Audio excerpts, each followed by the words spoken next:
personal, doy las gracias por la acogida que se ha llegado a tener con personal profesional aeronáutico que se encuentran conectados en estos momentos desde diferentes lugares. Antes de comenzar, me gustaría expresar mi más sincero agradecimiento a todos los que de forma generosa y silenciosa nos ayudaron a que esta conferencia se llegara a realizar de una manera profesional. A mi capitán en el servicio pasivo, ingeniero Víctor Salinas Aponte, coordinador académico, y a la licenciada Joana Andrade Mejía, coordinadora técnica. No podríamos haberlo hecho sin ustedes. Muchas gracias nuevamente. Para dar inicio a la conferencia, me honra en presentar al doctor Edwin Fernando Ayala, especialista en medicina aeroespacial, egresado de la Escuela Militar de Graduados de Sanidad de México, experto en diagnóstico, tratamiento, control y prevención de enfermedades en el personal del campo aeronáutico, selección de personal militar y tácticas de evacuación aeromédica. Actualmente se desempeña como jefe del Departamento de Medicina de Aviación de la Dirección de Sanidad de la Fuerza Aérea. Bienvenido, mi mayor. Muchísimas gracias, José. Realmente yo me encuentro gustoso del poder compartir estos pocos conocimientos. Realmente me encuentro como en familia, veo que hay gente conocida en la audiencia, ¿sí? Esto va a ser muy importante porque nos va a dar la posibilidad de hablar de manera ampliada de este tema, que es la aplicación de ciertos aspectos o medidas preventivas en la parte operacional aérea en el momento actual que nos invade una pandemia como es el coronavirus. Sí, actualmente yo estoy trabajando en la Dirección de Sanidad de la Fuerza Aérea. Acá realizamos una serie de actividades enfocadas principalmente en la mitigación, la gestión de riesgos operacionales, ¿sí? Y actualmente estamos realizando una serie de actividades que van a favor de la población militar con el objetivo de poder contrarrestar esta pandemia que también nos ha afectado, ¿no? Entonces, no sé si ya podemos empezar. Actualmente les voy a dar una conferencia de acá, desde la comodidad de mi hogar. Comentarles rápidamente que actualmente estoy en un periodo de observación clínica, digamos, porque hace una semana realizamos una actividad bastante interesante, principalmente a nivel de la costa ecuatoriana, ¿sí? Hicimos un barrido con test diagnósticos para coronavirus, de un grupo de gente que necesitaba tener un diagnóstico, primero un diagnóstico, y segundo, saber si es que la clínica era compatible con la enfermedad que ellos manifestaban. Entonces, esto nos dio un riesgo y eso es lo que vamos a tomar en cuenta en esta conferencia. Los riesgos a los que se someten el personal, sobre todo que tiene que ver con actividades operativas, en este caso los pilotos, los tripulantes y los médicos que hacemos actividades en pro del bienestar de la comunidad, ¿sí? Entonces, por esta razón, estoy acá, estoy en un periodo de observación, digamos, en un aislamiento, hasta obtener los resultados de las pruebas de PCR que se nos realizó a la gente que trabajamos en esta actividad, ¿sí? Bueno, para empezar, decirles que el hablar de las medidas preventivas en sí es hablar de un tema bastante amplio y sobre todo en el campo de la aeronáutica. Y en el campo de la aeronáutica, sobre todo porque la prevención no solo tiene que ver con lavarse las manos, ¿sí? La prevención en la aeronáutica tiene que ver con otros factores, como el funcionamiento de las aeronaves, el funcionamiento de los sistemas, de los procesos que controlan cada una de las misiones, que puede ser en los aeropuertos, que puede ser en el interior de las aeronaves, en los hangares, en los mantenimientos, ¿sí? Entonces, es bastante complejo el hablar de manera general de las medidas preventivas cuando nos aborda una pandemia o cuando tenemos una pandemia en el frente, ¿de acuerdo? Sin embargo, vamos a tratar de topar algunos puntos estratégicos que nosotros podemos aplicarlos en el día a día, de tal manera que podamos apoyar a las medidas de prevención que necesita nuestra comunidad como tal, ¿de acuerdo? Entonces, bueno, creo que ya me presentaron. Soy el doctor Edwin Ayala, especialista en el área de la medicina aeroespacial. Actualmente vamos a hablar en esta charla rápidamente de cierto tipo de factores en la introducción que correlacionan la aviación con el coronavirus, aspectos positivos y aspectos negativos de esta correlación, ¿sí? También tomaremos en cuenta algunos factores epidemiológicos, ¿sí?, que nos afectan directamente como aviación.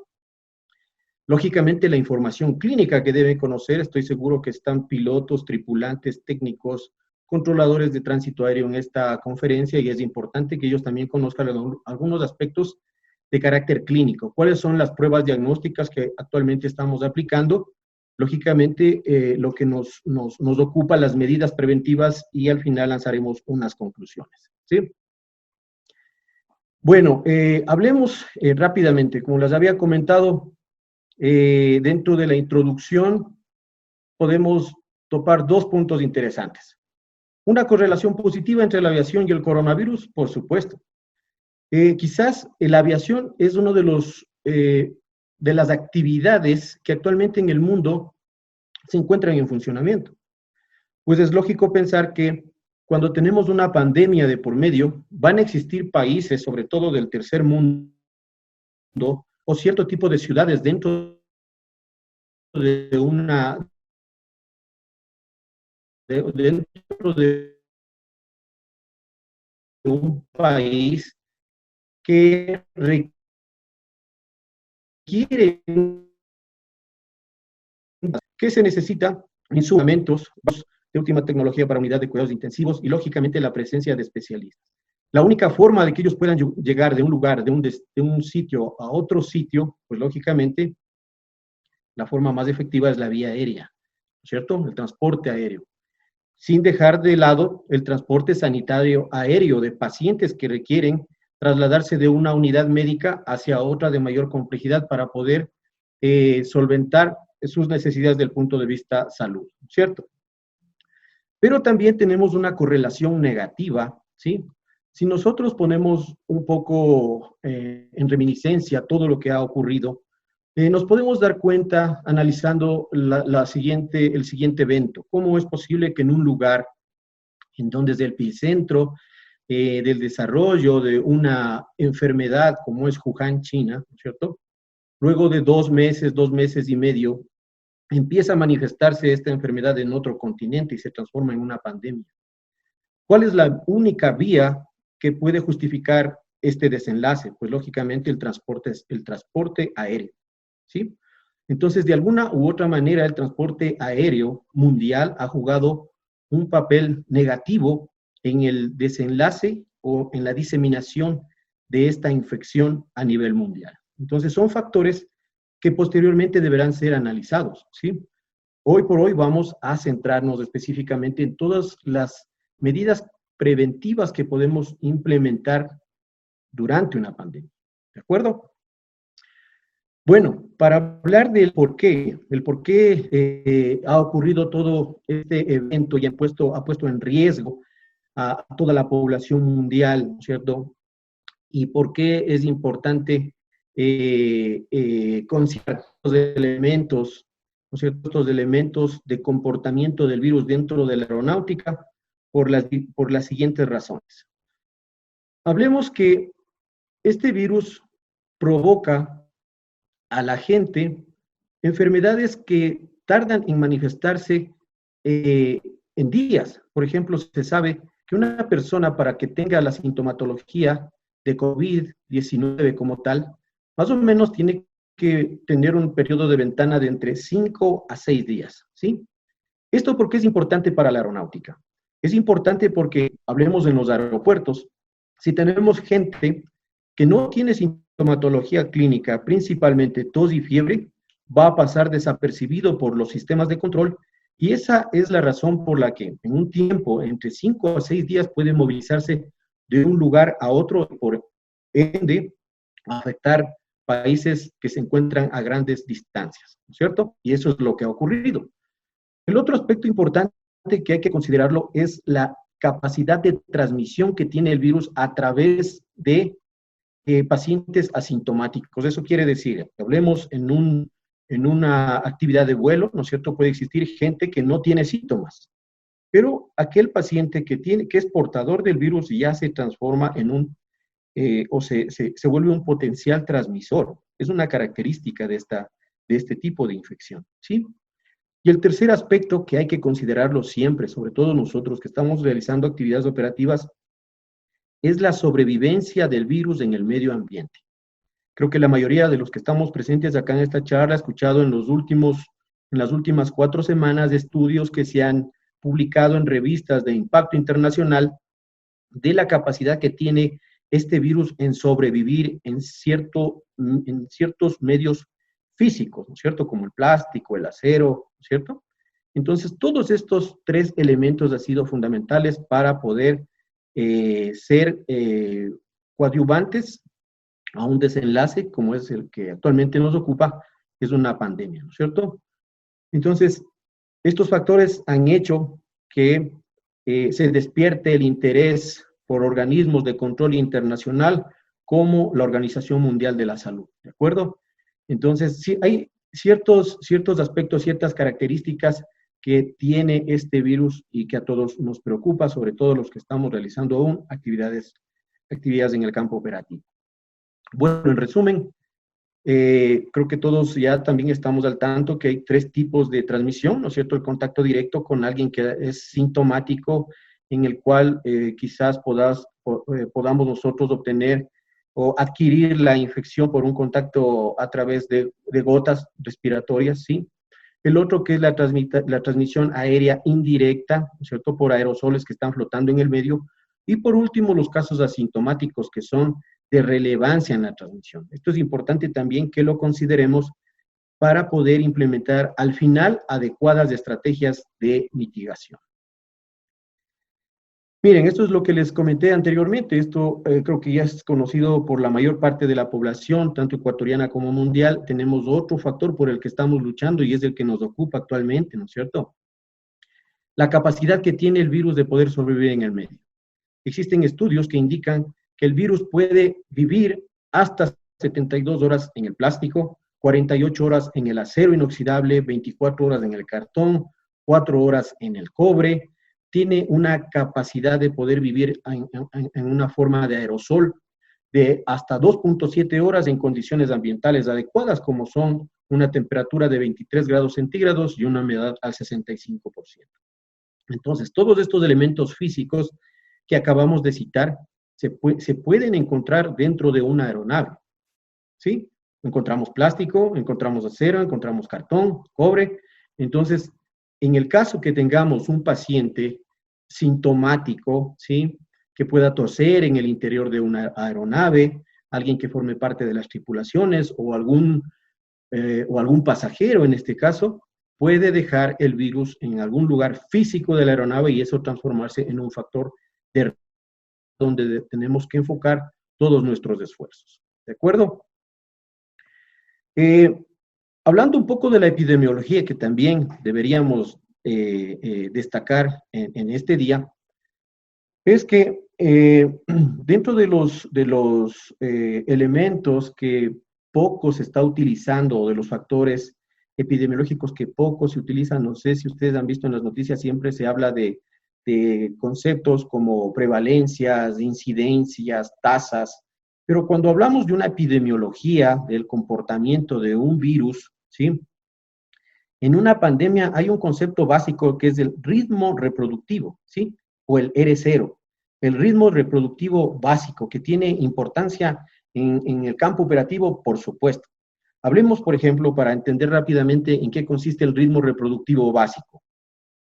Tomemos como ejemplo el ébola. El ébola tiene un ritmo reproductivo básico de 2, ¿ya? En resumen, quiere decir que el ébola máximo puede infectar a 2 individuos sanos, ¿de acuerdo? En cambio, a partir de un paciente enfermo, lógicamente, ¿no? En cambio, el ritmo reproductivo básico del SARS-CoV-2 va entre 4.7 a 6.6, ¿ya? En números cerrados, más o menos 5 a 7 personas, ¿de acuerdo? Si estamos en una actividad de vuelo y tenemos un paciente sintomático, respiratorio, ¿no es cierto? Y que ha tenido antecedentes de exposición a un paciente COVID positivo, adquiere la enfermedad, sube tosiendo, está febril dentro de la cabina de pasajeros, más o menos tiene la capacidad de enfermar entre 5 y 7 pasajeros adicionales, ¿de acuerdo? Entonces, este es uno de los datos que muchas veces no se lo ha considerado, no se ha tomado en cuenta para ver cuáles son las reales tendencias de esta infección, ¿sí?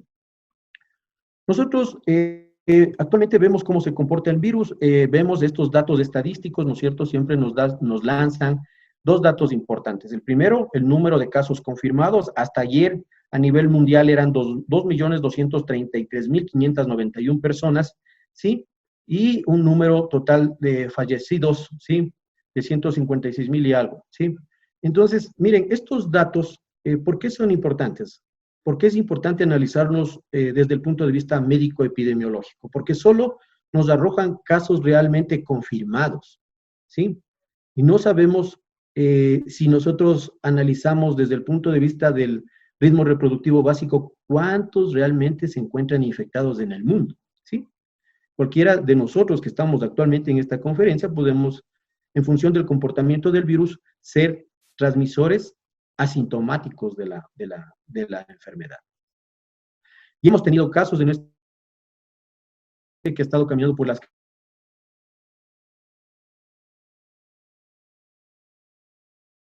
¿sí? O SARS-CoV-2 positivo. Entonces, es más o menos cómo actualmente es el comportamiento del virus dentro de una transmisión comunitaria. Hablando del Ecuador, ¿sí? Hablando del Ecuador, miren, hasta ayer teníamos 8.450 casos confirmados, ¿sí? Y 421 muertes. Pero realmente estos casos son los reales. Esa es una de las cuestiones que nos tienen siempre pensando, analizando en qué es lo que se puede establecer como estrategia para conocer los datos reales, ¿de acuerdo? ¿Por qué esto es importante para la aeronáutica? Pues lógicamente que de alguna u otra manera se puede ver afectada el numérico de personal que está involucrado directamente en actividades operativas. ¿De acuerdo? Miren, este es un análisis que nosotros hicimos antes de que empiece todo este desenlace relacionado con las recomendaciones del gobierno en periodos de cuarentena. Miren, nosotros habíamos hecho un análisis de tendencias del comportamiento del SARS-CoV-2, ¿no es cierto?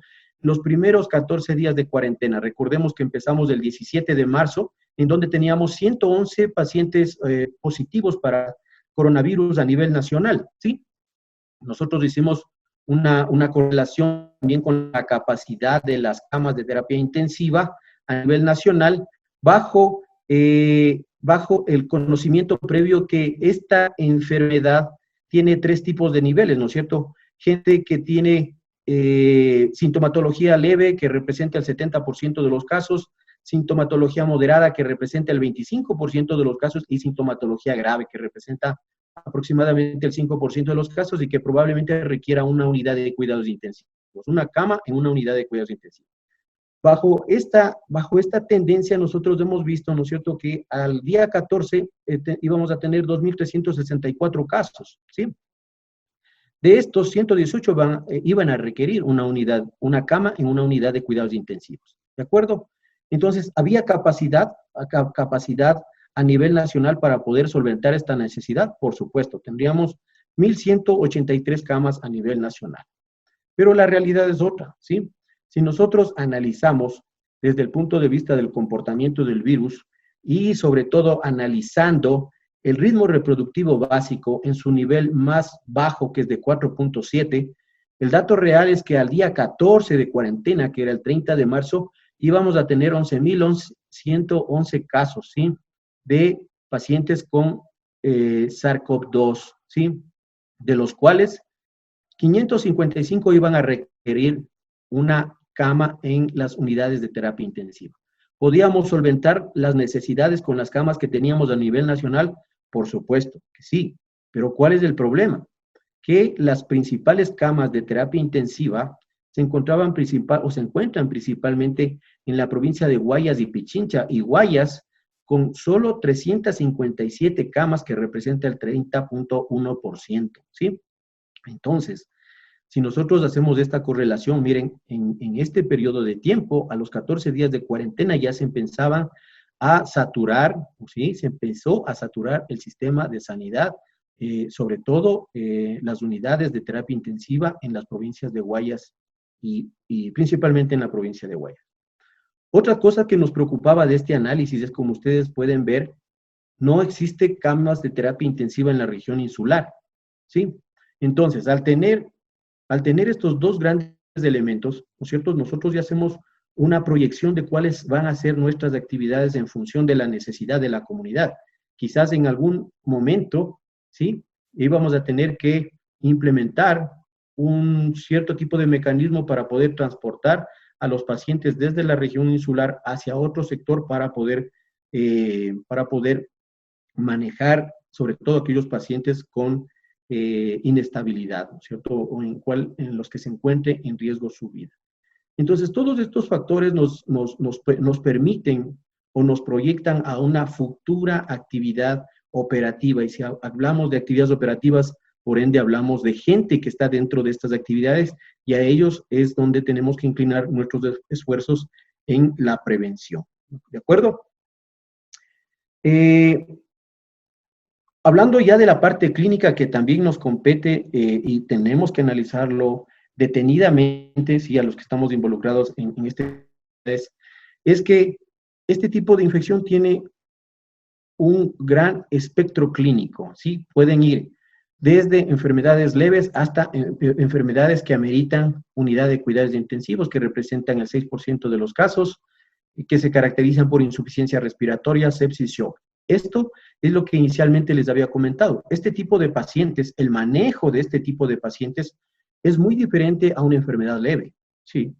Lógicamente ellos ameritan hospitalización, ameritan un monitoreo a través de sistemas altamente especializados, tecnología de punta para poder salvaguardar su seguridad. Lógicamente, en nuestro país existen lugares que son realmente distantes o únicos, tanto en la provincia del Pichincha como en el Guayas, ¿sí? Por ahí Cuenca, que tienen los implementos suficientes como para poder contrarrestar estas necesidades de la gente. Y en algún momento, cuando exista una mayor demanda, como ocurrió en la provincia de Guayaquil, en la provincia del Guayas, en la ciudad de Guayaquil, ¿qué es lo que necesitamos? Traer de otros sitios, del extranjero o a nivel nacional. Por ende, necesitamos activar las funciones operativas aéreas, ¿no es cierto? A poner en riesgo a nuestra gente. Es allá donde nosotros tenemos que enfocar nuestros factores preventivos, ¿sí? Bueno, esto también es importante que lo consideremos, ¿sí? Hay casos leves que el tiempo de recuperación va a ser leve, ¿sí? Menos de 2 semanas la gente se recupera, sobre todo la gente que está inmunocompetente, que no tiene comorbilidades. Tenemos gente que ha trabajado en actividades operativas, por ejemplo, en nuestro medio, infantes aéreos, ¿sí? Adquieren la infección, 2 semanas, están recuperados, se hacen el test rápido y se les diagnostica la ausencia del virus y se los cataloga como sanos, ¿de acuerdo?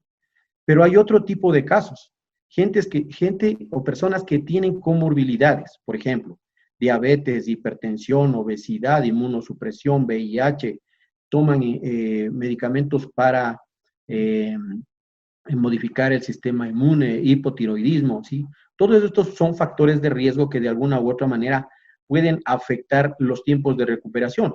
Se dice que estos pacientes pueden tardar su recuperación hasta 6 semanas, ¿sí? Si nosotros vamos a implementar estos conocimientos en el campo operativo, tendríamos que empezar a diferenciar la gente que realmente está en condiciones para realizar actividades de tipo operativo y las que no, las que tienen factores de riesgo para adquirir la infección, considerando el tiempo en los que se van a recuperar, ¿de acuerdo? Miren, esto también es importante que analicemos, ¿sí? Estos son 4 estudios que han sido publicados en revistas de impacto internacional, ¿sí?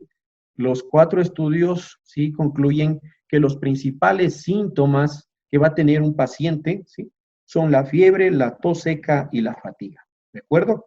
Entonces, si tenemos en nuestro medio un individuo que empieza a torcer, ¿sí? Tiene una tos seca, acompañada de una fiebre, está con malestar general, una sensación de cansancio, lo más probable, si sumamos a eso un antecedente de una potencial exposición, es que tenga coronavirus o SARS-CoV-2 positivo, ¿de acuerdo?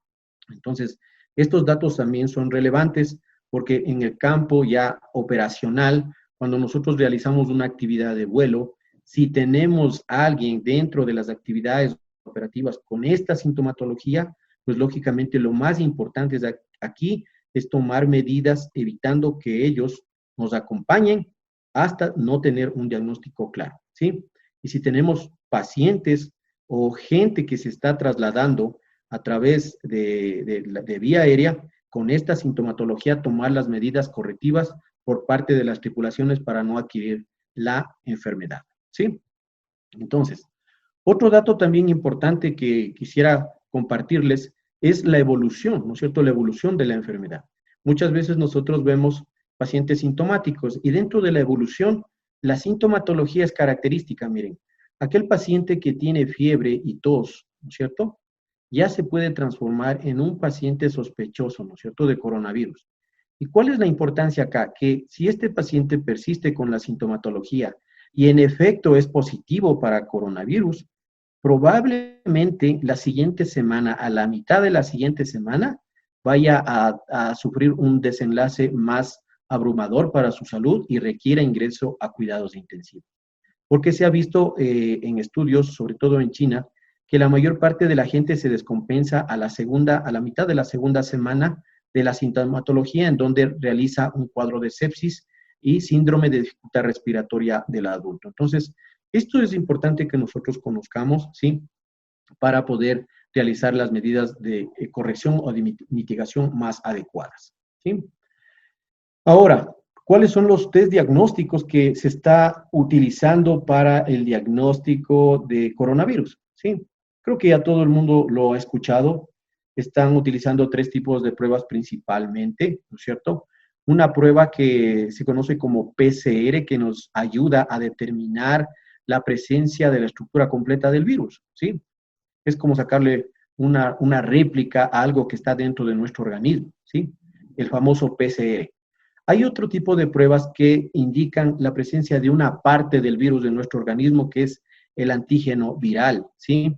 Y una tercera prueba, que es una prueba indirecta, es decir, cuando nosotros ya hacemos una enfermedad, ¿cierto? Tenemos una enfermedad, una vez que pasa la enfermedad, nuestro organismo crea defensas para futuras infecciones ante ese agente. Entonces, nuestro organismo es bastante sabio, crea defensas para la etapa aguda, que es la inmunoglobulina M, y defensas o inmunoglobulinas de memoria, que es la inmunoglobulina G. Esto es importante porque si nosotros le hacemos un test a una persona luego de unas 2 semanas que hayan aparecido síntomas, lo más importante es que salgan positivo. Entonces, esto nos ayuda para determinar no más bien el diagnóstico, sino para saber si es que él tuvo o no la enfermedad. ¿De acuerdo? Entonces, tenemos estos 3 tipos de pruebas, pero lo que me interesa aquí que conozcamos es cuándo debemos aplicar los test, ¿de acuerdo? Muchas veces existe esta confusión, ¿no es cierto?, de que a todo el mundo deben realizarnos pruebas tipo PCR para poder diagnosticarnos y también para poder darnos el alta de una tentativa infección por COVID, ¿sí? Entonces, dentro de esto, miren, hemos analizado esta diapositiva y vemos que nosotros podemos realizarlos, ¿cierto? Un test para diagnosticar la presencia o no de coronavirus en nuestro cuerpo a base, ¿no es cierto?, de lo que les habíamos comentado que es el PCR, ¿no es cierto? Entonces, esto puede determinarse a partir del día 1, ¿cierto?, que es en la fase de ventana, en donde recién estamos haciendo la enfermedad, hasta el día 28, ¿sí? Pero el pico real en donde nos puede salir positiva la prueba es al final de la semana de la enfermedad, ¿sí? Esto por un lado. PCR es útil para el diagnóstico, pero hay que saber cuándo realizar el PCR, ¿de acuerdo? Y el otro es las pruebas indirectas, ¿no es cierto? Muchas veces ustedes han visto en en las noticias actualmente que hay una gran cantidad de empresas que están ofreciendo los test rápidos, ¿no es cierto?, para determinar si es que una persona tuvo o tiene la infección. Y hay la confusión en la población. ¿Sí? Entonces nosotros no caigamos en eso. Una prueba indirecta no nos sirve para diagnosticar, nos sirve para determinar si tuvimos o no una enfermedad. Y eso rápidamente les comento que es en dónde está centrando su esfuerzo actualmente el Ministerio de Salud Pública. Por ejemplo, ¿en dónde empezó? ¿En dónde empezó la infección?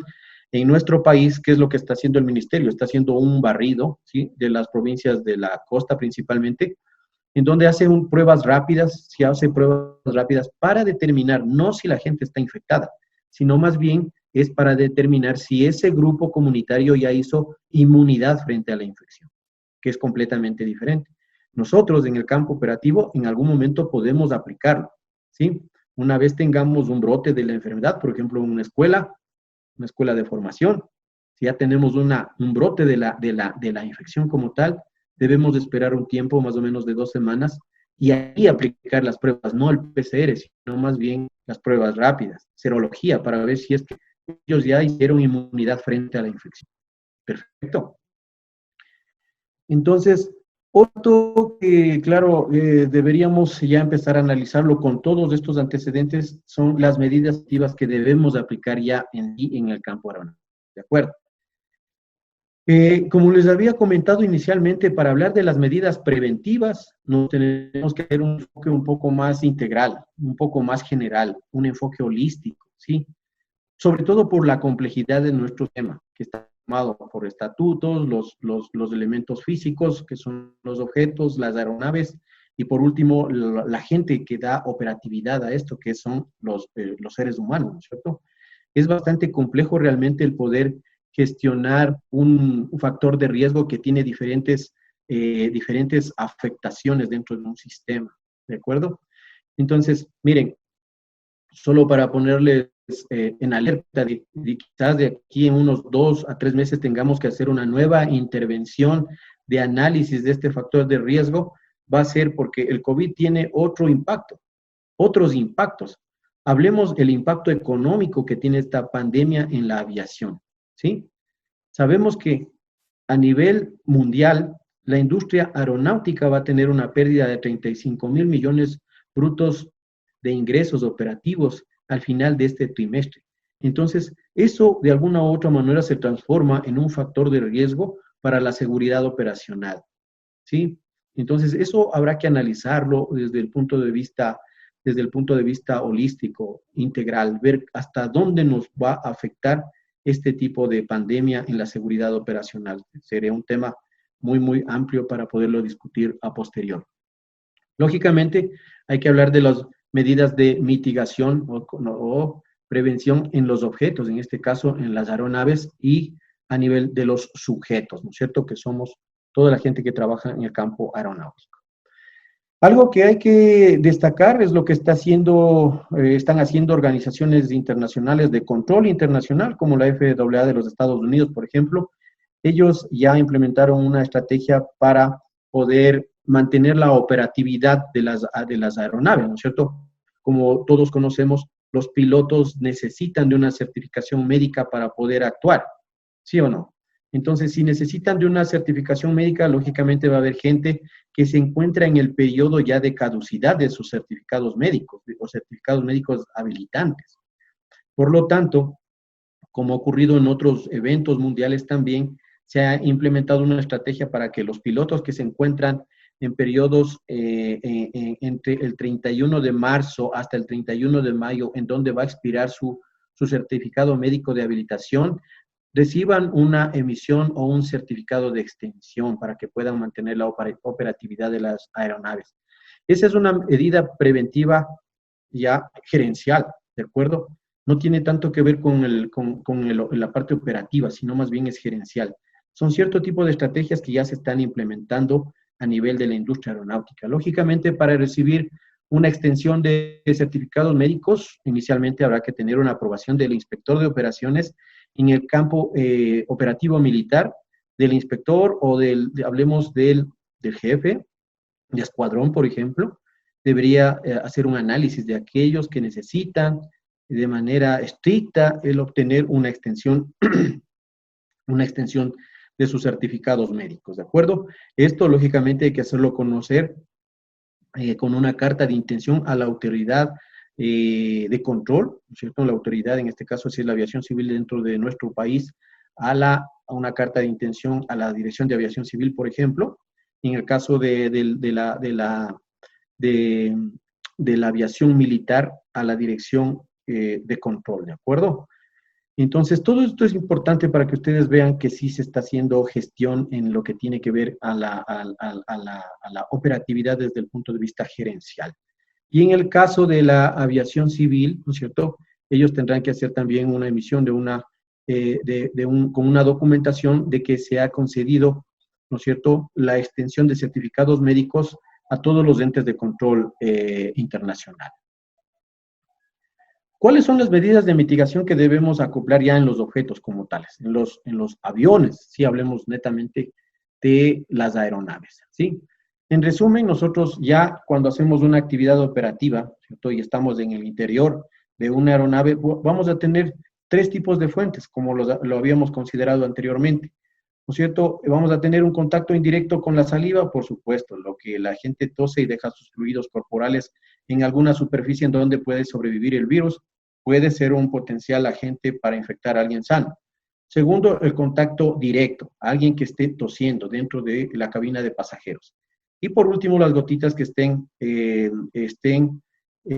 dispersas dentro del medio ambiente, dentro de la cabina. Algo que siempre nos ha preocupado es, si tenemos un paciente sintomático dentro de la cabina de pasajeros, ¿cuál es el riesgo potencial para las tripulaciones? ¿Sí? Entonces, eso es algo que nosotros lo hemos analizado. Existen ya estudios de impacto internacional que han indicado que realmente las tripulaciones, ¿sí?, los pilotos en sus cabinas, tienen un riesgo muy, muy bajo de adquirir una infección, ¿sí? Si se considera el aire que se recambia en el interior de la aeronave para mantener la presurización, ¿sí? Ya les voy a explicar posteriormente cómo funciona este elemento, ¿sí? Y que en sí no juega un papel fundamental para la salud de los pilotos, ¿de acuerdo? ¿Cuál va a ser la principal fuente? Y esto quiero transmitirles a todos, en el caso de que existan pilotos que estén actualmente viendo la conferencia. La principal fuente de infección, ¿sí?, en el campo de la operación aérea son los pacientes viajeros sintomáticos, ¿de acuerdo? Esa es la principal fuente de infección o la principal fuente de riesgo hablemos de gente que está realizando la actividad operativa, es decir, tripulantes, mecánicos a bordo, ingenieros de vuelo y pilotos. ¿De acuerdo? El principal factor de riesgo es la gente que se encuentra viajando y se encuentra sintomática. Por un lado, lógicamente va a ser un principal factor de riesgo un paciente que necesite de manera obligatoria un transporte sanitario aéreo. ¿De acuerdo? Pero existen otros factores que pueden actuar como barreras para evitar o pueden actuar como barreras para una potencial infección para las tripulaciones, ¿de acuerdo? Esto por un lado. Por otro lado, tenemos que el principal elemento que nos ayuda a contrarrestar este potencial riesgo dentro de una cabina de avión, ¿cuál va a ser? La desinfección, ¿sí? La desinfección. Pero muchas veces caemos en un tema cultural, ¿no es cierto? No sé si ustedes han visto, hacemos una desinfección con cloro en la casa, ¿sí? Utilizar alcohol o alcohol gel en la casa. Vamos a la oficina y nos dan los mismos insumos e implementos o químicos para realizar una desinfección, ¿sí? Podemos realizar la misma desinfección con los mismos elementos químicos en una aeronave. Esa es la pregunta, ¿no es cierto? Muchas veces esto es desconocido por las tripulaciones, ¿sí? Hay ciertas características que están detalladas en los manuales de mantenimiento, ¿no es cierto?, y emitidas por cada uno de los fabricantes de las aeronaves, que indican cuáles son los principales químicos que se puede utilizar para la desinfección de una aeronave, ¿sí? Eso es importante que lo conozcamos, ¿sí? Dentro de la desinfección es importante tomar en cuenta varios aspectos. Las características específicas de las cabinas, cuál es el diseño de la cabina, tanto de pasajeros como de pilotos, ¿sí? Para las aeronaves de ala fija y las aeronaves de área rotatoria, ¿sí? ¿Cuáles son los tipos de superficie que contiene una aeronave? No es lo mismo la superficie de un helicóptero a la superficie en el interior de una cabina de pasajeros de un avión de transporte comercial, ¿sí? Y lógicamente, ¿cuáles son las recomendaciones del fabricante para el uso de desinfectantes? Esto tenemos que tomar siempre en cuenta, ¿sí? Para elegir el desinfectante, resume la estructura de la aeronave, ¿sí? ¿Por qué es importante saber? Hemos visto que en ciertos informes indican que solo el uso de alcohol es contraproducente en cierto tipo de aeronaves, porque pueden provocar un desgaste de un material bastante sensible, ¿sí? Sobre todo los que tienen que ver con electrónica y aviónica, ¿de acuerdo? En términos sencillos, lo que se recomienda en la mayor cantidad de informes que hemos revisado, dependiendo del material de vuelo, resalta el uso de, peróxido de hidrógeno, ¿sí? Diferente, ¿no es cierto?, al uso que está actualmente aplicándose, que es las soluciones a base de cloro o alcohol, ¿sí? Entonces sí es importante inclinarnos un poco por todo lo que recomiendan en los manuales de mantenimiento de los fabricantes de las aeronaves, ¿de acuerdo? Este otro dato es muy, muy interesante. Miren, este es un estudio que se publicó para definir cuáles son los principales acompañantes de un paciente con coronavirus positivo que pueden infectarse. Y aquí resalta la famosa regla del 2x2, si saben, ¿no es cierto? La famosa regla del 2x2.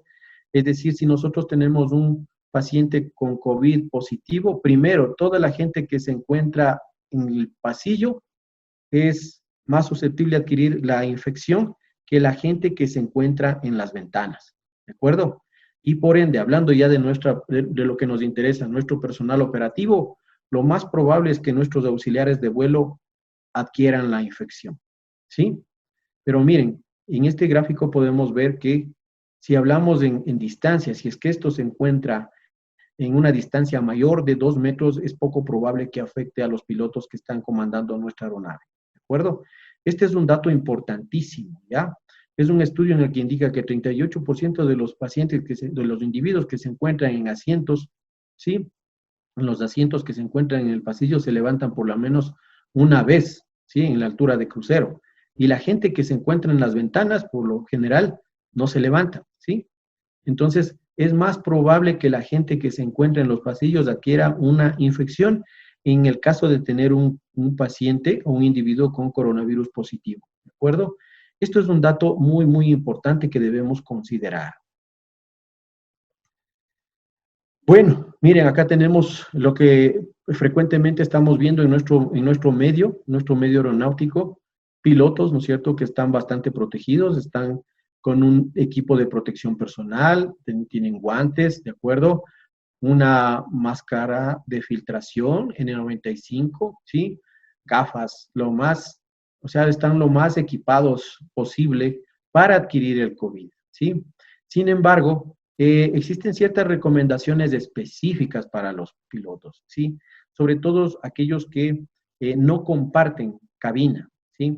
Aquellos que no comparten la cabina con los pasajeros, lo más probable es que no adquieran la infección si en el caso de haber dentro de la cabina alguien con síntomas se encuentra más allá de 2 metros de distancia, bajo el argumento de que la principal fuente de infección va a ser a través de las gotas, ¿no es cierto? O de las gotas o los aerosoles que se encuentran en el medio ambiente, o en el caso tentativo que dejó un material contaminado.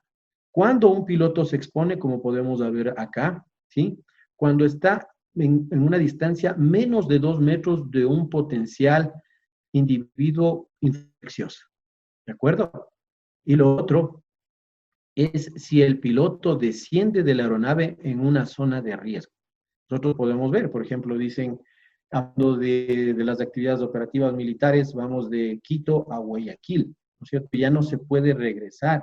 Entonces, el piloto tiene que quedarse en Guayaquil para dormir. Entonces, ese es un potencial riesgo para poder adquirir una infección, ¿de acuerdo? Y ya regresa, lo más probable es que no adquiera la enfermedad. Lo otro es que, hablando ya de la función que va a cumplir, ¿no es cierto?, la tripulación. Si hablamos de un transporte sanitario aéreo, lo más probable es que los pilotos se mantengan limpios si no entran en contacto con el personal sanitario, ni mucho menos con el paciente, ¿sí? Hemos analizado, como les había comentado anteriormente, en el caso de que haya una recirculación de aire en las aeronaves, ¿no es cierto?, en las aeronaves presurizadas, como ustedes conocen, el 50% del aire se está intercambiando permanentemente con el medio ambiente. Y una gran parte, o sea, el 100% del aire que se recambia tiene que pasar a través de los motores a una temperatura muy alta. De tal manera es que es muy poco probable, o sea, es imposible que un virus pueda sobrevivir a una temperatura de los motores de avión y este pueda recircular y transformarse en un factor de riesgo para toda la tripulación, ¿sí? Eso ya está probado, de tal manera que se concluye que el único factor de riesgo para las tripulaciones es cuando se encuentra en contacto con un paciente sintomático dentro de la actividad operativa, ¿sí? Y hablando de los riesgos de los pilotos en aeronaves de ala rotativa, aquí la situación cambia, ¿sí? Como ustedes comprenderán, las aeronaves de ala rotativa están diseñadas para transportes locales, ¿sí? Transportes locales, cortas distancias, y la mayoría se utilizan, por ejemplo, como ambulancias, ¿sí? Y la mayoría se utiliza como ambulancias. Hay un potencial riesgo, por supuesto, ¿sí? Entonces ellos necesitan una mayor protección, en este caso, dependiendo de la actividad operativa, ¿de acuerdo? Y también una de las recomendaciones que se establece para evitar la infección cruzada es que las tripulaciones realicen el traslado a los mismos individuos para evitar que haya una infección por otros medios. Es decir, en términos sencillos, por ejemplo, si tenemos un helicóptero que funciona como una ambulancia aérea, ¿no? Evite estar trasladando a individuos que vengan de diferentes sitios con diferentes misiones, sino más bien se dediquen única y exclusivamente a hacer un transporte sanitario aéreo con una tripulación médica definida para evitar las infecciones cruzadas. Bueno, entonces, dentro de lo que también quiero destacar es lo que ya habíamos comentado inicialmente, ¿no es cierto? En todo este pequeño mundo que es la cabina de pasajeros tenemos todos estos elementos, ¿no es cierto? Plástico, acero, aluminio, y el tiempo de vida va a variar dependiendo del tipo de material para el virus. Entonces, en resumen, existen algunas estrategias, como les había comentado, para poder desinfectar estas áreas. Hasta ahora no se sabe realmente, están haciendo estudios para ver si es que estos implementos que pueden levantar cierto tipo de aerosoles realmente es efectivo durante la desinfección. Todavía está en estudio, en proceso, un estudio de análisis de estos implementos para la desinfección de determinadas áreas en las aeronaves. Lo que se recomienda, lo que hemos visto que están recomendando en las organizaciones que forman parte de la industria aeronáutica, es la desinfección de cada uno de estos sectores con insumos o implementos como toallas principalmente, ¿no? No se recomienda aún el uso de estos implementos. Y esto, en resumen, son las soluciones que podemos utilizar, ¿no es cierto? El etanol, a la cabeza, como les había indicado, el peróxido de hidrógeno y poco el uso de hipoclorito de sodio, dependiendo de la estructura de la aeronave. Bueno, entonces otro aspecto importante, un dato interesante que es, realmente no se sabe si es que estos mecanismos de desinfección son realmente acertados. Todavía no conocemos si es que esto tiene un gran impacto. Por un lado está esto que justifica que el virus permanece en el medio. Sin embargo, por norma general se está utilizando hasta que se implemente un estudio de alto impacto y se pueda determinar si la transmisión del virus se ha frenado mediante la implementación de este tipo de mecanismos. ¿De acuerdo? Nuevamente, esto es importante, quiero recalcar, la documentación del fabricante de la aeronave es importantísima para nosotros poder utilizar estos tres elementos más frecuentes, ¿no es cierto? El alcohol etílico, el peróxido de hidrógeno y el hipoclorito de sodio a esas concentraciones. ¿Cada cuánto debemos desinfectar las aeronaves? Sí, es otro dato que no se sabe a ciencia cierta, ¿sí?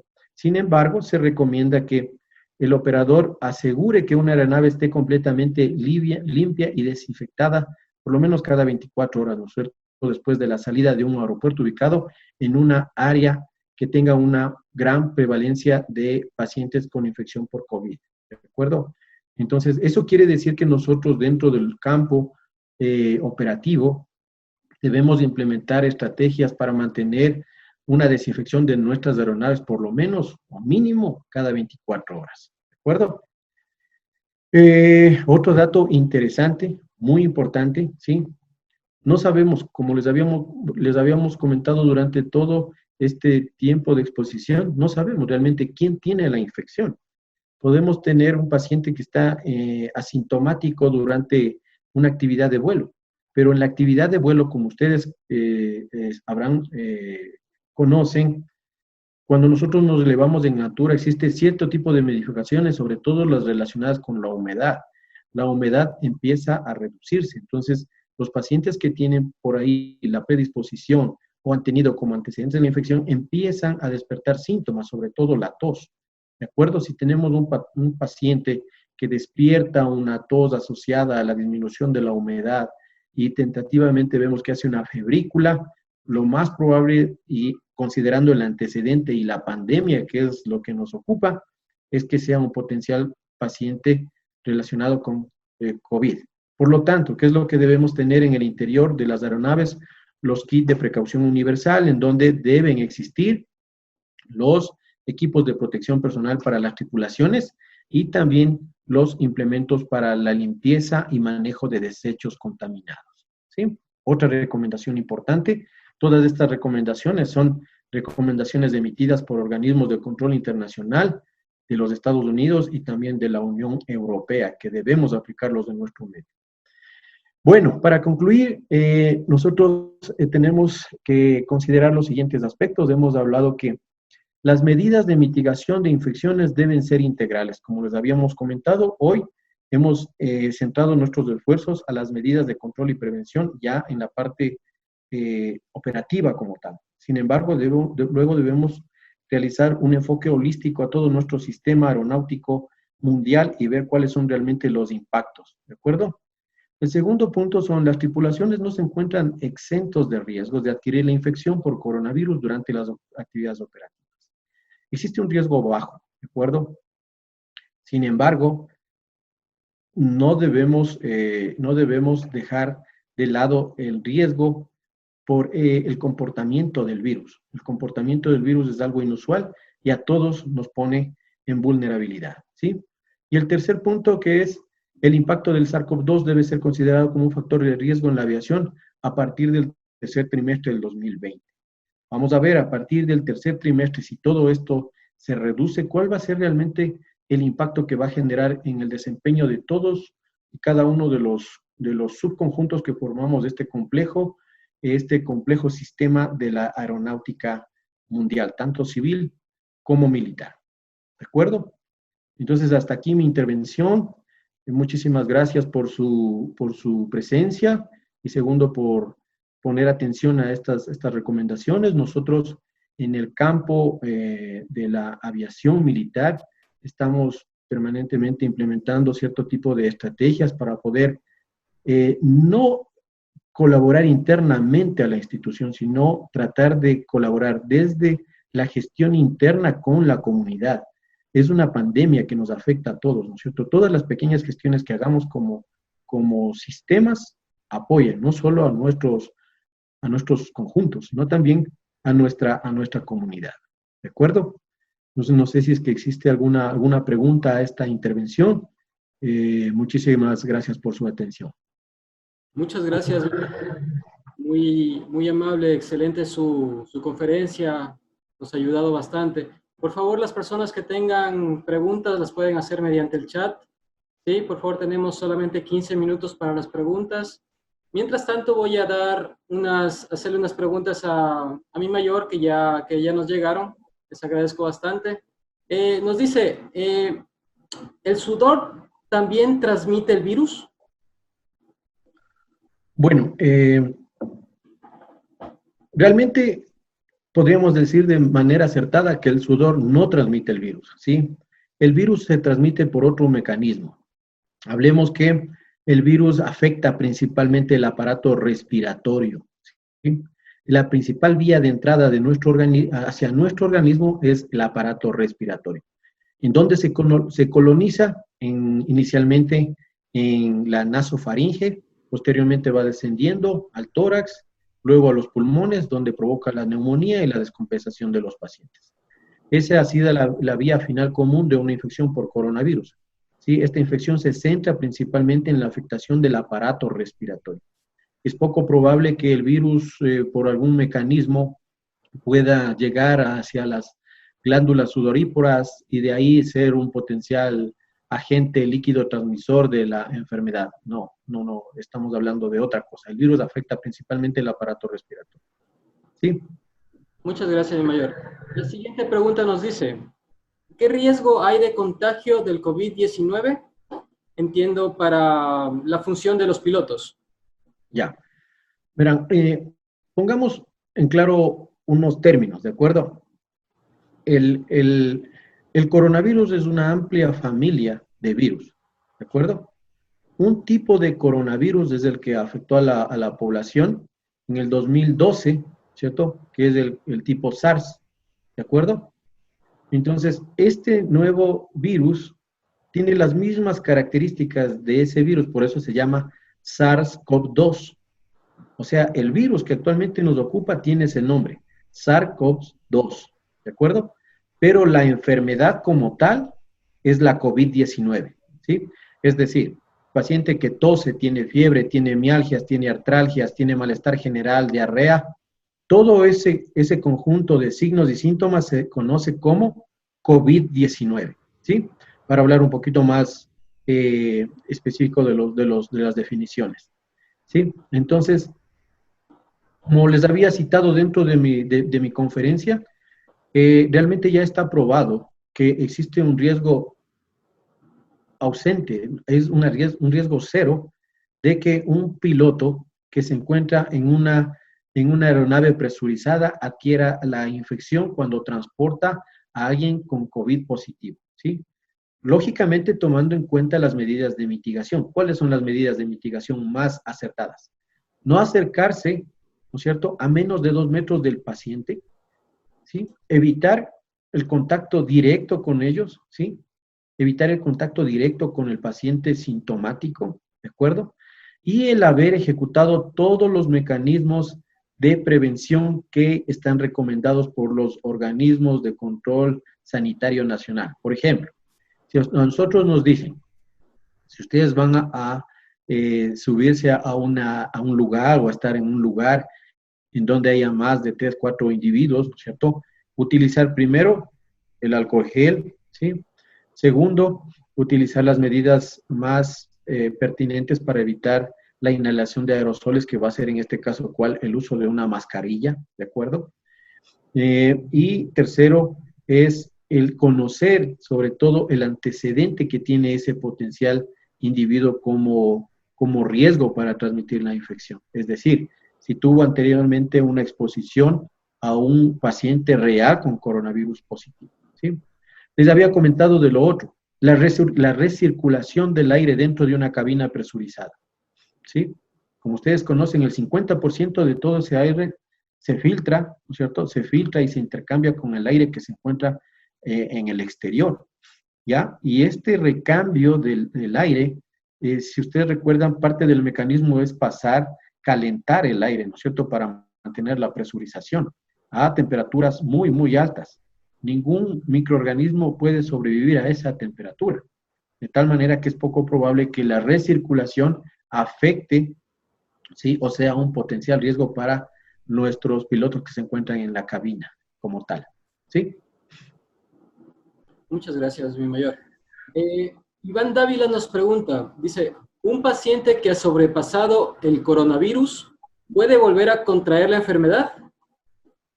Bueno, dentro de lo que nosotros hemos visto, les voy a platicar dos cosas. La primera, en nuestro medio no hemos tenido realmente un dato certero de que si un paciente nuevamente ha contraído la enfermedad, pero hemos tenido lo siguiente, por ejemplo, hay gente que fue diagnosticado de coronavirus, ¿sí? Ha permanecido los 14 días que recomienda el Ministerio de Salud Pública en mantenerla en periodo de aislamiento. Cuando se le ha realizado una segunda prueba, ha salido positivo, ¿sí? Entonces pensamos que aún mantiene la infección. Le mantenemos nuevamente en 14 días y luego de los 14 días tienen otra prueba positiva. Entonces ahí viene esta disyuntiva, ¿no es cierto? O la prueba, o este individuo se reinfectó, ¿sí? Por un lado, o segundo, se hace un portador crónico del virus, ¿sí? Es una de las cosas que está actualmente en discusión porque sabemos que en China, y una vez que pasó todo este brote en China principalmente, empezó a haber gente que nuevamente acudió a las unidades médicas con la misma sintomatología que acudió. Es decir, nuevamente fue con tos, fiebre, dificultad respiratoria, ameritó una atención clínica, le hicieron un PCR y nuevamente tuvo la infección. Son cosas que actualmente, son datos clínicos que actualmente mantienen ocupada a la comunidad médica científica para determinar realmente qué es lo que ocurre, si realmente uno puede reinfectarse o no. Todavía no tenemos un dato claro al respecto. Muchas gracias, mayor. Gerardo Bajaña nos pregunta, ¿cuál es la utilidad de los equipos de protección personal en pilotos de ala rotativa? Ya, les habíamos comentado que los equipos de ala rotativa tienen en la mayor parte de los casos una misión específica que es el transporte sanitario, ¿sí o no? El transporte sanitario aéreo de un lugar de menor a mayor complejidad, por un lado. Segundo, dentro de lo que nos ocupa el transporte sanitario aéreo, lógicamente tenemos una pandemia y lo más probable es que transportemos gente que requiera un ventilador mecánico, ¿sí? Es decir, un paciente con COVID positivo. Este es un factor que pone en riesgo a las tripulaciones, por supuesto, porque en este caso la conexión va a ser un poco más estrecha, a pesar de que se mantengan los 2 metros de distancia, ¿sí? Es una conexión más estrecha, ¿de acuerdo? El solo hecho de realizar un transporte a través de una ambulancia aérea, ustedes habrán notado que cuando se realiza el transporte sanitario aéreo, el movimiento como tal, ¿sí? El estrés del traslado, el movimiento del personal, el contacto con material, el material, ¿no es cierto? El material que se encuentre o los implementos que se encuentren en el interior del helicóptero, pueden de alguna u otra manera transformarse en un factor de riesgo para la tripulación. Entonces, nosotros hemos visto que sí es necesario que los equipos de protección personal sean utilizados en los pilotos de ala rotativa, ¿de acuerdo? Por un lado. Por otro, dentro de las recomendaciones que les habíamos comentado anteriormente, está de que las tripulaciones de los equipos de ala rotativa hagan el traslado única y exclusivamente a grupos de médicos ya preestablecidos para evitar la infección cruzada. Precisamente por lo que les habíamos comentado, puede existir gente que viene, por ejemplo, de la provincia de Guayaquil, está asintomática y utiliza un helicóptero independiente de cualquier institución para trasladarlo de un lugar a otro. Y si no se utilizan los equipos de protección adecuada, se puede adquirir la infección, porque están en un contacto un poco más estrecho con esos pasajeros, ¿de acuerdo? Muchas gracias, mi mayor. Dial Escano nos saluda desde la Argentina. Nos hace una pregunta, nos indica, me gustaría saber, ya que ha circulado información vía Facebook, que en el maquillaje se impregna también el virus y queda por más tiempo concentrado en la piel. Entiendo que es una pregunta más como para una señorita. ¿No? Pero Bueno, les va a la pregunta. Realmente son cosas que, primero partamos de donde nace la noticia, ¿no es cierto? Las redes sociales a veces no ayudan mucho porque hay una serie de cosas que más desinforman a la gente, ¿de acuerdo? Eh, si hablamos de que el maquillaje de alguna u otra manera puede provocar un cierto tipo de humedad, quizás, ¿sí? Un tipo de humedad podría justificarse, pero por el momento, al momento como tal, ese no está considerado como un factor de riesgo para la población, el maquillaje, ¿de acuerdo? Están cosas probadas, como les habíamos indicado, que son, ¿no es cierto?, el aerosol cuando una persona estornuda, ¿sí? Ayer estábamos revisando en un estudio que se publicaba en la ¿cómo se llama? Bueno, una revista de impacto internacional de los Estados Unidos, que se estaba diciendo que, ¿no es cierto?, los aerosoles pueden sobrevivir o depositarse hasta 1 metro de distancia cuando una persona estornuda, ¿sí? Pero ahora se sabe que se puede depositar en un área cerrada hasta 8 metros de distancia. Entonces son datos que nos vuelven a poner en alerta, ¿de acuerdo? Porque si una persona estornuda dentro de la casa, eso puede viajar hasta 8 metros de distancia y ya está comprobado. Entonces son cosas que actualmente que tienen sustento científico, ¿no es cierto? Nosotros podemos manifestarlas y poner a conocimiento de la gente para que tome las medidas pertinentes del caso. Pero realmente lo de los maquillajes no está comprobado. Muchas gracias, mi mayor. Danilo Mesías nos hace una pregunta muy interesante. Dice, para el personal de handling, que es el personal que hace manejos en tierra, de carga, etcétera, ¿se puede contraer por la manipulación de equipaje y carga el coronavirus? Bueno, hablemos que dentro de que, dentro de lo que se ha investigado últimamente, ¿no es cierto?, de la sobrevivencia, ¿no es cierto?, de la supervivencia del virus en cierto tipo de materiales, ¿no es cierto?, cierto tipo de materiales, hablando del plástico, hablando del acero, ¿no es cierto?, del cartón. Lógicamente, si no se toman las medidas pertinentes, adecuadas para la desinfección de cada uno de los rincones de la aeronave, esto de alguna u otra manera se transforma en un potencial riesgo para la gente que manipula cargas, por supuesto, ¿sí? Yo pienso que al final está comprobado que el virus puede sobrevivir en el medio ambiente, ¿no es cierto? Si no se han tomado las medidas pertinentes del caso para poder contrarrestar ese factor de riesgo, lógicamente se puede adquirir la infección, ¿sí? Mucho más, por ejemplo, hablemos que sabemos que un paciente que esté sintomático y no necesariamente esté relacionado con los que se trasladan en el vuelo, pasajeros hablemos, sino más bien una persona que forme parte del equipo, ¿sí? Del equipo que maneja las maletas.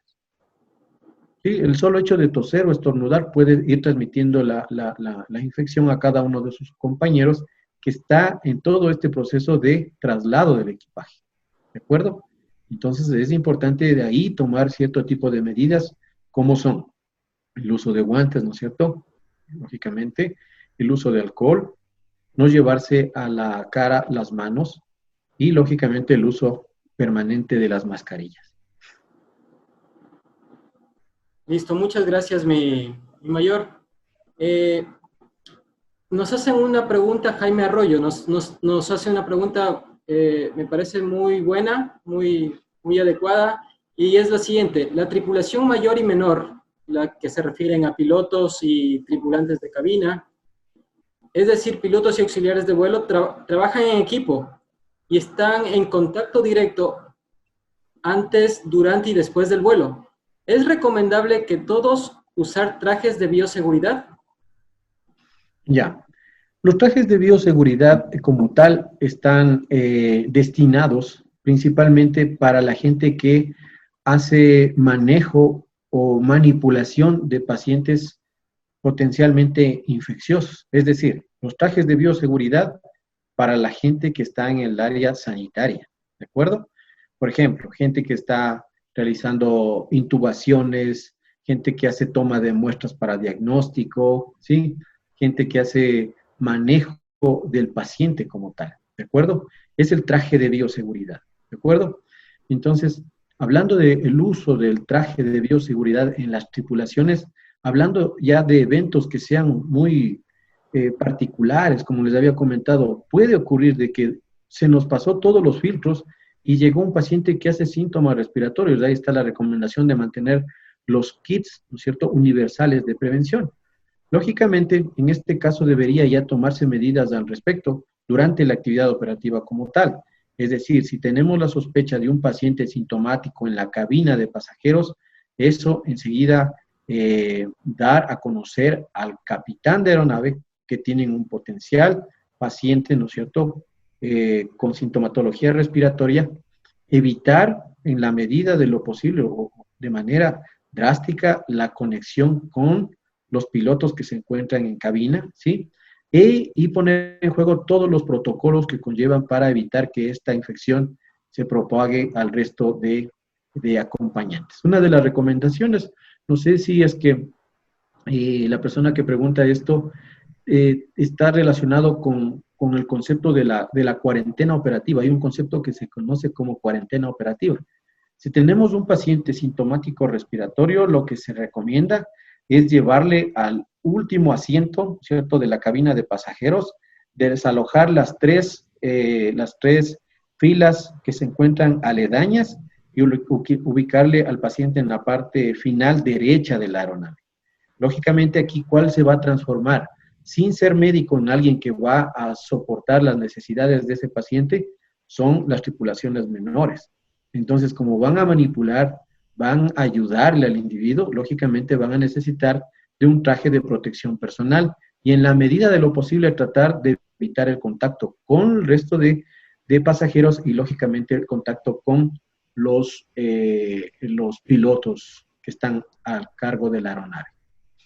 Muchas gracias. Por cuestiones de tiempo vamos a hacer solamente 2 preguntas, ¿sí? La siguiente pregunta nos hace mi mayor, Luis Fernando Vinuesa, que nos indica, dice, si es que en las aeronaves que no posee filtros EPA, que debe recircular el aire, y no poseen cabinas separadas entre los pilotos y y los pasajeros, perdón, ¿no tendría mayor riesgo? Nos hace un comentario, existe un protocolo del Ministerio de Salud Pública que dice que este tipo de aeronaves no son idóneas para realizar transporte aéreo sanitario, a diferencia de las comerciales que sí poseen los filtros EPA y cabinas separadas. ¿Cuál sería su opinión? Realmente protocolos como tal por parte del Ministerio de Salud Pública no hay, ¿sí? El único protocolo que salió hace un mes aproximadamente fue el protocolo de transporte sanitario aéreo, ¿sí? Precisamente ahí indica que las aeronaves que tienen este tipo de filtros altamente sofisticados son los más idóneos para hacer el traslado de pacientes con posible enfermedad de SARS-CoV-2, ¿cierto? Pero lógicamente, como ocurre con los helicópteros, ¿sí? Como ocurre con los helicópteros, aquí va a depender muchísimo del análisis que uno realice como inspector de cada una de las aeronaves. Si hablamos que en el helicóptero, ¿no es cierto?, no existe presurización, se puede hablar de una cabina compartida, ¿no es cierto? Y lógicamente hay un mayor riesgo de contacto por la estrechez de la aeronave, se puede pensar en un mayor riesgo potencial de adquirir la infección para los pilotos.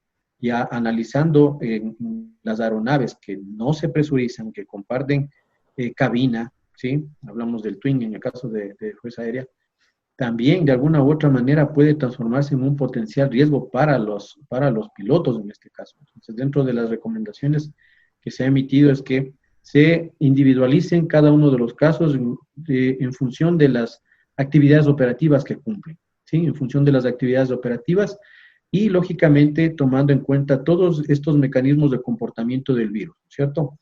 Si tenemos una distancia menor, ¿cierto?, de 2 metros, riesgo.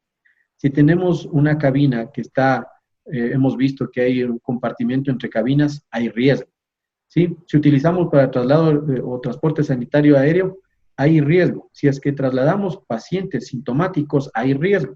Y si trasladamos pacientes desde una zona en donde existe una alta prevalencia, ¿sí?, de COVID hacia otra de menos riesgo, lógicamente la tripulación mayor en este caso está en un riesgo. Todos estos elementos hay que gestionarlos de alguna u otra manera con los organismos competentes en cada uno de sus lugares de trabajo. Dentro de esto hay que destacar algo importantísimo. Cada institución actualmente tiene organismos de control que hacen gestión de riesgos. Por ejemplo, y hablando desde el punto de vista salud, nosotros en el campo de la medicina ocupacional, ¿sí? Ustedes comprenderán que hay un grupo de gente que está permanentemente determinando los factores de riesgo en cada uno de los puestos de trabajo. Sería bueno que en cada uno de esos sitios se implemente estrategias para que los ingenieros, ¿sí? Los ingenieros de gestión de riesgos empiecen a realizar su trabajo y vean realmente el riesgo potencial dependiendo del material de vuelo en cada una de las unidades. Gracias, mi mayor. Bueno, para finalizar, mi mayor Vicente Tampa igual nos hace una pregunta desde Salinas, en la Escuela de Visión de Entrenamiento. Nos indica que aún mantienen operaciones aéreas con los cadetes. Entonces, el espacio de cabina es reducido, menos de 2 metros. A más de usar la mascarilla recomendada, ¿se debería usar gafas de seguridad o solo con las gafas tradicionales de protección solar? ¿Es recomendable seguir utilizando los guantes de vuelo o usar los guantes de plástico desechables? A ver, son algunas cosas. Primero, analicemos un poco el ambiente, ¿no es cierto? El ámbito, ¿sí? Uno de las principales recomendaciones a nivel internacional, ¿sí? Y que han tenido impacto en poder frenar la propagación de este virus, principalmente en países asiáticos, ha sido el distanciamiento social, ¿de acuerdo? Una de las cosas que debemos hacer es evitar el contacto, ¿sí? Evitar el contacto de cualquier forma. Eso quiere decir, si estamos realizando actividades de instrucción, entiendo, ¿no es cierto? De alguna u otra manera estamos violando esa recomendación universal que es evitar el distanciamiento social. Ponemos un punto a favor de un riesgo, ¿de acuerdo? Segundo, los visores están indicados para que se pueda manipular secreciones, ¿sí? Es decir, los visores están recomendados para individuos que realizan a cierto tipo de manipulaciones de cavidad oral o nasal o diagnósticas de alguien que sea sintomático respiratorio. Para eso se utilizan los guantes, las gafas, para que en algún momento dado el individuo tosa, el virus no vaya hacia las mucosas, ¿de acuerdo? Entonces, las gafas están más inclinadas para el uso en el personal sanitario, ¿sí? Los que nos dedicamos a toma de muestras, manipulación de secreciones y eso, ¿de acuerdo? Entonces, no está probado de que el resto de gente que realiza otro tipo de actividad use de manera permanente las gafas, ¿sí? Y lógicamente lo de los guantes tiene sentido. ¿Qué tal si el cadete o el que están haciendo actividades o prácticas de vuelo es un potencial transmisor asintomático de la infección? ¿Sí? Entonces, de una forma de mitigar la transmisión de la enfermedad es lógicamente utilizando unos adecuados protectores, que en este caso son los guantes, ¿no es cierto? Los guantes, entiendo que me pregunta de los guantes desechables, se puede utilizar, ¿sí? ¿Por qué? Porque como están en un habitáculo, están compartiendo una cabina. ¿Qué tal si es que el cadete, como les digo, es un transmisor asintomático, tose, toma los volantes, toma los elementos que están relacionados con la práctica de vuelo, ya se puede transformar de alguna u otra manera en un factor de riesgo. Pero aquí la recomendación ideal y universal es distanciamiento social. ¿Sí? Listo. Muchas gracias, muy amable. Le agradezco bastante por su intervención, excelente conferencia, nos ha ayudado bastante para nosotros que estamos involucrados en este ámbito aeronáutico. Le agradezco bastante, ¿sí? Muy amable, mi mayor. Le esperamos para una siguiente oportunidad. Estamos muy agradecidos con usted, con todo el público que se encuentra aún presente.